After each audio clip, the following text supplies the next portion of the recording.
بسم اللہ الرحمن الرحیم۔ السلام علیکم۔ دار ارقم اسکول سرگودھا کی آن لائن کلاس میں آپ سب کو خوش آمدید۔ ہم نے پچھلے لیکچر میں مولانا الطاف حسین حالی کی لکھی ہوئی نظم حمد کے پہلے 3 اشعار کی تشریح پڑھی تھی۔ آج کے لیکچر میں ہم اگلے 4 اشعار کی تشریح پڑھیں گے اور نظم مکمل کریں گے۔ شعر نمبر 4۔ جچتا نہیں نظروں میں یا خلت سلطانی، کملی میں مگن اپنی رہتا ہے گدا تیرا۔ مشکل الفاظ کے معنی۔ جچنا، پسند آنا، اچھا لگنا، خلعت سلطانی شاہی لباس، کملی چادر یا فقیرانہ لباس، مگن گم، گدا فقیر۔ شعر کا مفہوم ہے تیرے در کا گدا اپنی کملی میں مست رہتا ہے اور اسے بادشاہی لباس اچھا نہیں لگتا۔ اب ہم اس شعر کی تشریح دیکھتے ہیں۔ اللہ والوں کی یہ شان ہے کہ وہ تمام دنیاوی خواہشات کو ترک کر کے اپنا رشتہ اللہ سے جوڑ لیتے ہیں۔ ان کے نزدیک اس سے بڑی سعادت اور خوش نصیبی اور کیا ہو سکتی ہے کہ اللہ ان کے دل کو اپنی محبت اور یاد کے لیے خاص کر لے اور دنیا کی آلائشوں اور خباثتوں سے ان کا دل صاف کر دے۔ اللہ تعالیٰ نے قرآن میں اپنے پیاروں کی تعریف ان الفاظ میں بیان کی ہے، والذین آمنوا اشد حبا للہ، اور ایمان والے اللہ سے شدید محبت رکھتے ہیں۔ اللہ کے یہ نیک اور برگزیدہ بندے اس کی محبت میں ایسے فنا ہو جاتے ہیں کہ انہیں بقا کی منزل مل جاتی ہے۔ ایسے خدا پرستوں کے نزدیک دنیا کی حیثیت مچھر یا مکھی کے پر کے برابر بھی نہیں ہوتی۔ جو شخص دنیا اور مال و دولت کی حقیقت سے اچھی طرح آگاہ ہو جاتا ہے، اس کی نظر میں دنیا کے تمام عہدے، مرتبے، شان و شوکت اور جاہ و جلال بے معنی ہو کر رہ جاتا ہے۔ دنیا میں کوئی ایسا فقیر یا درویش نہیں جس نے فقر کی بجائے کبر اور کملی کی بجائے شاہی خلت کو اہمیت دی ہو۔ کوئی درویش فقر کے بدلے بادشاہت نہیں لے سکتا۔ ہاں، بڑے بڑے بادشاہوں نے اپنی سلطنت اور اپنی خواہشوں کو چھوڑ کر درویشی اپنائی ہے۔ دارا شکوہ وہ مغل بادشاہ تھا جس نے درویشی کی راہ اختیار کی۔ دنیاوی بادشاہت عارضی اور فانی ہے، جبکہ اللہ کا عشق دائمی اور عظیم اعزاز ہے۔ جو تیرے فقیر ہوتے ہیں آدمی بے نظیر ہوتے ہیں۔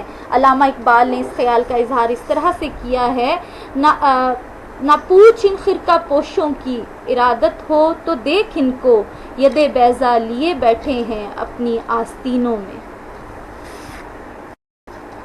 اگلا شعر۔ تو ہی نظر آتا ہے ہر شے پہ محیط ان کو، جو رنج و مصیبت میں کرتے ہیں گلہ تیرا۔ شعر نمبر 5 کے مشکل الفاظ کے معنی دیکھیے۔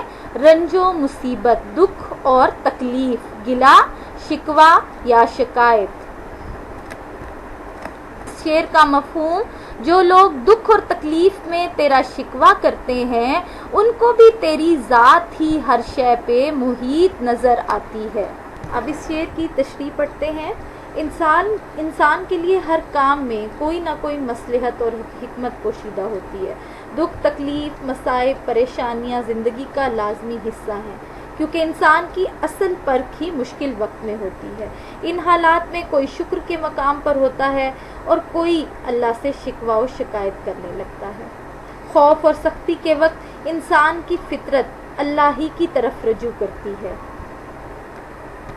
بڑے سے بڑا سرکش مصیبت میں گھر کر خدائے واحد کو پکارتا ہے۔ اس وقت جھوٹے سہارے سب ذہن سے نکل جاتے ہیں۔ وہی سچا مالک یاد رہ جاتا ہے جس کی طرف انسانی فطرت رہنمائی کرتی ہے۔ دیکھنے میں کتنے خوشنما تھے سہارے، جب ہاتھ میں آئے تو مکڑی کے جالے ہو گئے۔ انسان مصیبت کا شکار ہوتا ہے تو وہ خدائے واحد کی طرف متوجہ ہوتا ہے، اپنے گناہوں کی مغفرت طلب کرتا ہے۔ وہ لوگ جو وقتی رنج و غم کی وجہ سے تجھ سے شکایت کرتے ہیں، ان کا واحد آسرا بھی صرف تیری ذات ہی ہے۔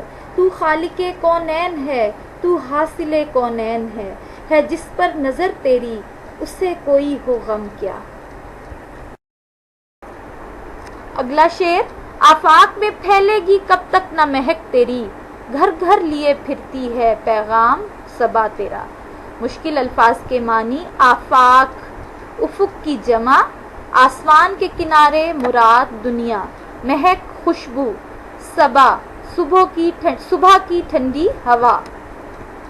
اس شعر کا مفہوم: صبح کی ٹھنڈی ہوا کا جہاں جہاں گزر ہوتا ہے وہاں وہاں اللہ کی رحمت کی نوید ضرور پہنچتی ہے۔ اب اس شعر کی تشریح دیکھیے۔ ہر تخلیق اپنے خالق کا پتہ دیتی ہے۔ تصویر کو دیکھ کر مصور اور آئینے کو دیکھ کر آئینہ ساز کا خیال آتا ہے۔ کائنات کی رنگا رنگی اور خوبصورتی دیکھ کر رب ذوالجلال کا خیال آتا ہے کہ جس نے یہ وسیع و بے کراں دنیا بنائی ہے وہ خود کتنے جاہ و جلال اور عظمت و شان والا ہوگا۔ اس کی کبریائی کا نقش ہر ذرے کائنات میں موجود ہے جو زبان حال سے اس کی بڑائی اور وحدانیت کا اقرار کر رہا ہے۔ ہر ایک ذرہ فضا کا داستاں اس کی سناتا ہے، ہر ایک جھونکا ہوا کا آ کے دیتا ہے پیام اس کا۔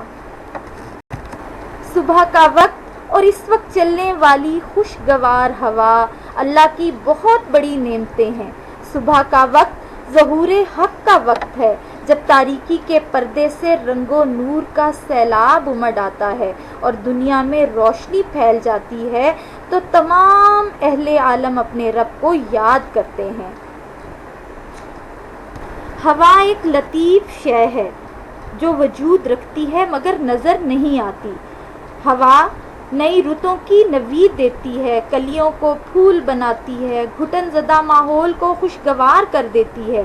جس طرح ہوا چھپ کر دنیا کو اپنی لطافتوں سے مسرور کرتی ہے، اسی طرح اللہ کی مہربانی اور کرم نوازی بھی غیر محسوس طریقے سے انسان کے تعاقب میں رہتی ہے۔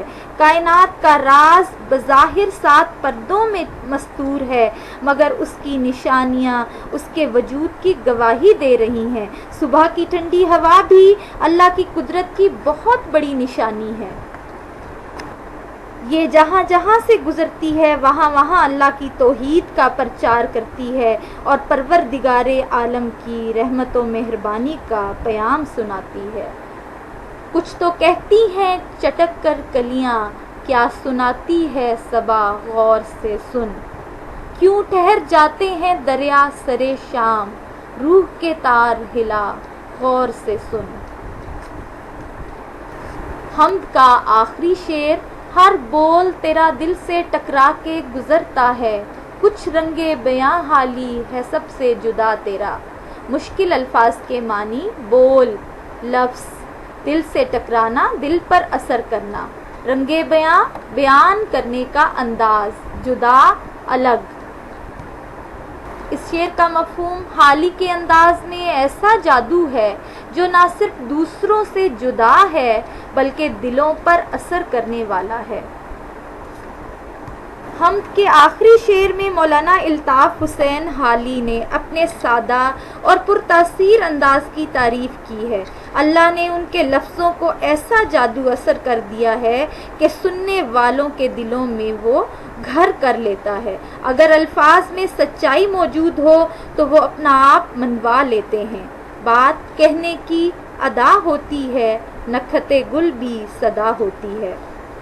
حالی کے انداز بیاں کی تاثیر کی ایک وجہ تو ان کی فطری سادگی، عاجزی و انکساری ہے، اور دوسری وجہ یہ ہے کہ جس ذات سے وہ محبت کا اظہار کر رہے ہیں اس کی محبت نے ان کے لفظوں میں ایسی مٹھاس بھر دی ہے جس طرح بارش کا پہلا قطرہ مٹی میں خوشبو بھر دیتا ہے، ہوا کا تازہ جھونکا دل کو مسرور کر دیتا ہے، اسی طرح حالی کے حسن بیان نے بھی لوگوں کو اپنا گرویدہ بنا لیا ہے۔ مولانا الطاف حسین حالی نے اردو ادب میں بامقصد شاعری کا آغاز کیا۔ انہوں نے سادہ انداز اور عام فہم الفاظ میں شعر گوئی کی روش اختیار کی۔ اصل میں وہ اس بات کے خواہش مند تھے کہ بات دل سے نکلے اور دل میں جا بیٹھے۔ اسی مقصد کو پورا کرنے کے لیے انہوں نے اپنے احساسات اور خیالات کے اظہار کے لیے سادہ بیانی کو اپنایا تاکہ لوگ بآسانی سمجھ سکیں۔